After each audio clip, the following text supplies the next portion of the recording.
Bonjour Laurent. Bonjour Monsieur Lebaille, j'aurais quelques questions à vous poser à propos du discogel. Très bien. Pouvez-vous nous expliquer brièvement ce qu'est le discogel?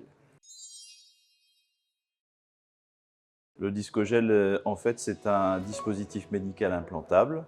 Son nom disque parce qu'on traite des disques intervertébraux et gel parce que c'est un gel au moment où on l'injecte. Et l'intérêt de ce produit, c'est que lorsqu'on l'injecte dans le disque, il durcit sous forme d'un implant souple.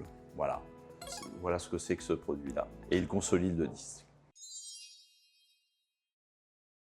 Par rapport au traitement traditionnel, quels sont selon vous les avantages du discogel? Veuillez notamment nous parler des avantages pour les patients. La différence du discogel par rapport au traitement alternatif, c'est que, contrairement à tous les autres, il permet de consolider et de conserver le disque. Alors que toutes les autres techniques ont pour objectif soit d'accélérer le vieillissement du disque jusqu'à sa disparition, ou alors de le détruire dans tous les cas. Donc l'avantage, c'est véritablement préserver le plus longtemps possible le disque pour le malade. Et donc forcément, si le disque est préservé, toutes ces caractéristiques mécaniques sont conservées également et on prolonge, je dirais, les aptitudes physiques du patient. Pouvez-vous nous expliquer plus en détail comment le discogel agit et contribue à améliorer les symptômes provoqués par les hernies discales? Le gel permet, au moment de son injection, de combler les fissures qui ont été créées par l'expulsion du nucléus, qui est donc le vestige anatomique qui est au milieu du disque et qui est expulsé vers la périphérie. Et pendant tout son passage, il va créer, comme disent les Américains, un crack, des fissures, et le gel va combler ces fissures. En comblant les fissures, il va par la même occasion consolider le disque en son état au moment de l'injection et empêcher le relargage des molécules qui sont issues de la dégradation du disque et qui sont pro-inflammatoires. Et c'est l'inflammation qui crée la douleur pour le malade. Donc par la même occasion, on consolide et on traite la douleur.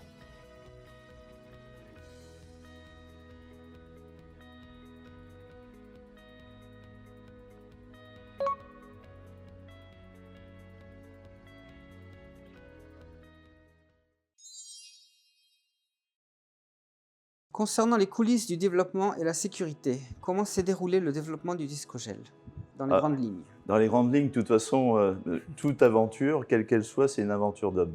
Donc la première chose, c'est de rencontrer une personne qui avait une idée un peu géniale. C'était le professeur Théron qui avait eu l'idée de gélifier l'alcool parce qu'il y avait eu des traitements qui étaient faits au départ à base d'alcool pur, mais le problème de cet alcool, c'est qu'il diffusait dans tous les tissus aux alentours de la zone de traitement.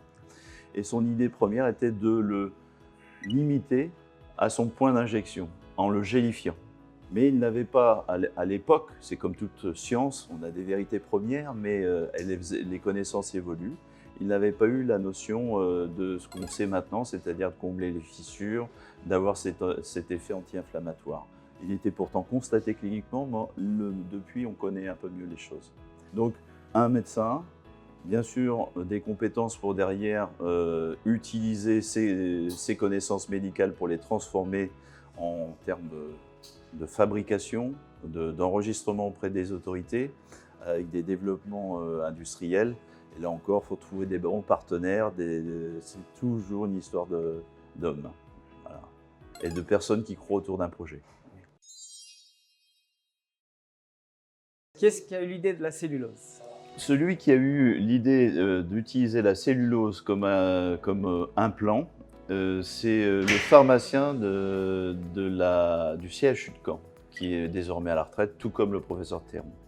Le professeur Théron avait eu l'idée, comme je vous l'avais dit au départ, de trouver le moyen de circonscrire l'alcool une fois qu'il était injecté dans le disque et d'éviter au maximum qu'il ne diffuse dans tous les tissus avoisinant la hernie discale. Et donc, il y a eu un certain nombre de produits qui ont été utilisés pour gélifier l'alcool, et celui qui était le plus approprié s'est avéré être la cellulose. L'approche médicale était très pragmatique, Et en fait, au fur et à mesure où il y a eu le développement du produit, c'est ça qui était intéressant, on a dû par hasard trouver des propriétés nouvelles qui se sont avérées beaucoup plus intéressantes que l'idée initiale. Quels ont été les points les plus importants lors du développement?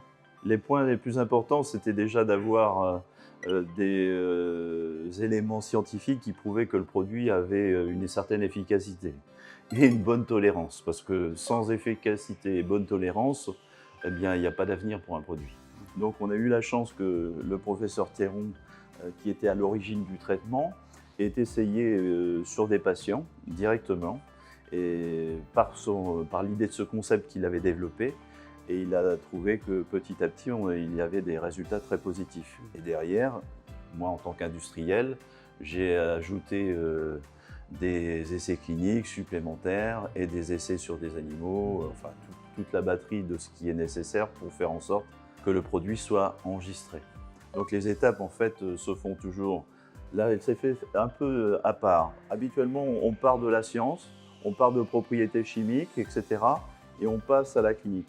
Or là, et c'est guère plus faisable actuellement, on est tombé sur un médecin qui avait eu le courage d'une idée géniale, qui l'a développée, et on a apporté la science et le développement après. Je crois savoir que ce produit est utilisé dans de nombreux cas à travers le monde. Pouvez-vous nous parler des résultats obtenus jusqu'à présent et des données relatives à la sécurité? Le traitement a été mis sur le marché en 2007, tout début 2008. Donc vous voyez, nous sommes en 2025. Ça fait quand même pas loin de 20 ans bientôt. Et on n'a jamais eu jusqu'à présent à déplorer quelques effets indésirables qui causent des effets invalidants ou des morts auprès des patients. Donc il est globalement bien toléré. On en est à un peu plus de 50 000 traitements depuis son utilisation. Ça peut paraître peu, mais la politique que j'ai menée, elle nous réussit, c'est de ne pas traiter en masse comme un grand rouleau compresseur, mais au contraire de toujours s'assurer que les médecins sont bien formés au départ et que le geste est bien maîtrisé pour que le résultat soit bon chez le patient. Je peux prendre l'image qui est, vous êtes un conducteur lambda, on vous offre une Ferrari un jour entre les mains, le résultat à la fin, c'est peut-être pas formidable. Et vice-versa, vous êtes un très bon professionnel, on vous met une voiture de petite qualité, vous n'allez pas faire de grandes performances. C'est vraiment l'équipe gagnante, praticien et le produit qui font que le résultat à la fin est bon. Auriez-vous un message à adresser aux professionnels de la santé et aux patients japonais? Eh bien, en fait, l'homme est universel sur Terre.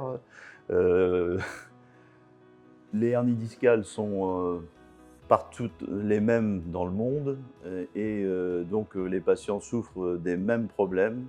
Et si on peut apporter une solution pour les soulager, eh bien, avec les équipes médicales bien formées, il n'y a pas de raison que les Japonais ne puissent pas bénéficier du traitement et d'être soulagés, tout comme les autres.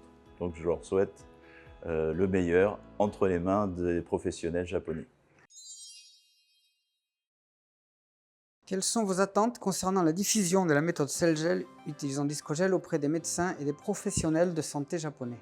Eh bien, grâce au patron qui s'occupe de diffuser le produit au Japon, on a convenu entre nous de faire en sorte que l'approche de traitement soit pyramidale, c'est-à-dire on essaie de former des médecins qui sont très pointus dans un domaine, de manière à ce qu'eux-mêmes par la suite puissent donner le relais aux autres. La formation se fait progressivement et surtout avec la certitude qu'au bout, le médecin sache bien sélectionner les patients, sache bien les traiter et surtout faire le suivi convenable jusqu'à la réalisation totale du traitement.